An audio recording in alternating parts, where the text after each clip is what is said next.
सुग्रीव की गुफा।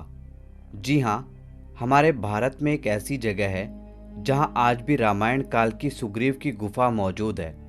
रामायण काल के अवशेषों को खोजते खोजते हमारे भारत के शोधकर्ताओं को एक ऐसी गुफा मिली जो सामान्य लग रही थी, परंतु जब वे इसके अंदर गए तब उन्हें कुछ ऐसा दिखा जिसे देखते ही वो समझ गए कि ये कोई सामान्य गुफा नहीं है, बल्कि रामायण काल की गुफा है और जहाँ सुग्रीव अपने बड़े भाई बाली से छुपकर रहते थे।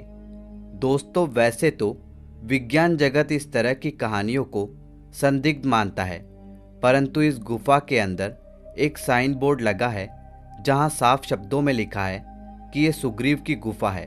दोस्तों, आपको जानकर आश्चर्य होगा कि इस गुफा के कुछ हिस्सों को सरकार द्वारा बंद कर दिया गया है, परंतु क्यों, इसका जवाब किसी के पास नहीं है। आखिर शोधकर्ताओं को इस गुफा में ऐसा क्या दिखा जिसे देखते ही वो समझ गए कि यह गुफा सुग्रीव की गुफा है। आखिर शोधकर्ताओं ने इस गुफा के कुछ हिस्सों को आम लोगों के लिए क्यों बंद कर दिया। आखिर इस गुफा में ऐसा क्या था जहां बाली प्रवेश नहीं कर सकता था। आखिर क्या है इन सब के पीछे का रहस्य। इन सारी बातों को जानने के लिए इस वीडियो को पूरा जरूर देखें। रामायण में जिन भी चरित्रों का उल्लेख है उन सभी की भूमिका अपने आप में महत्वपूर्ण है। राजा दशरथ सहित तीनों माताएं, गुरु वशिष्ठ, निषाद राज, राजा जनक, विभीषण, अंगद इत्यादि जितने भी व्यक्तित्व राम कथा से जुड़े हैं, सभी अपनी अपनी भूमिका में महत्वपूर्ण स्थान रखते हैं। इन्हीं में से एक है सुग्रीव, किष्किंधा के राजा और प्रभु राम के मित्र। रावण द्वारा सीता हरण के बाद उनकी तलाश के दौरान ऋषिमुख पर्वत पर भगवान राम की सुग्रीव से भेंट होती है। यहीं पर भगवान राम को सुग्रीव पर उसके भाई बाली द्वारा किए गए अत्याचारों का पता चलता है। भगवान राम सुग्रीव को अपना मित्र मानकर उन्हें बाली के अत्याचारों से मुक्त कराने का वचन देते हैं और उन्हें किष्किंधा का राजा घोषित करते हैं। माना जाता है कि रामायण में जिस ऋषिमुख पर्वत का उल्लेख है वो कर्नाटक प्रदेश के हम्पी में है।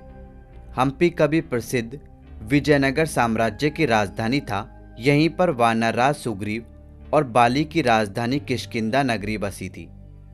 हम्पी और उसके आसपास के क्षेत्र में आज भी रामायण के विभिन्न प्रसंगों से जुड़े कई स्थल और यहाँ पर राम जी के आगमन के साक्ष्य मिले हैं। वर्षों पहले इस जगह की खोज की गई थी, तब ये पता नहीं था कि यह जगह रामायण काल से जुड़ी है। ऋषिमुख पर्वत पर रामायण काल के अवशेष भरे पड़े हैं, जिसमें से एक है यहाँ मौजूद सुग्रीव की गुफा।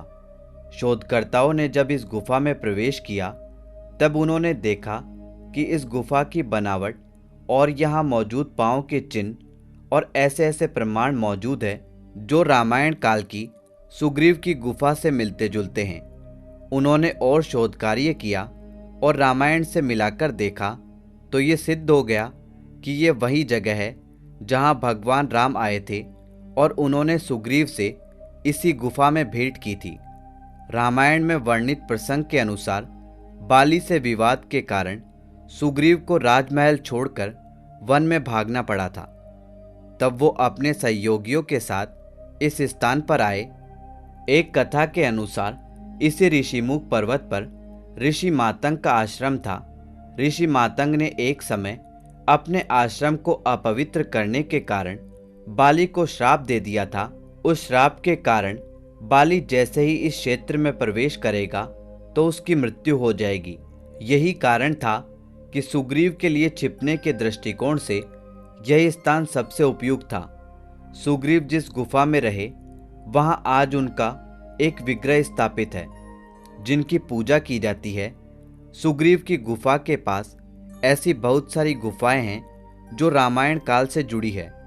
यहाँ कुछ ऐसी भी गुफाएं हैं जो सरकार द्वारा बंद कर दी गई है, परंतु क्यों, इसका सटीक जवाब किसी के पास नहीं है।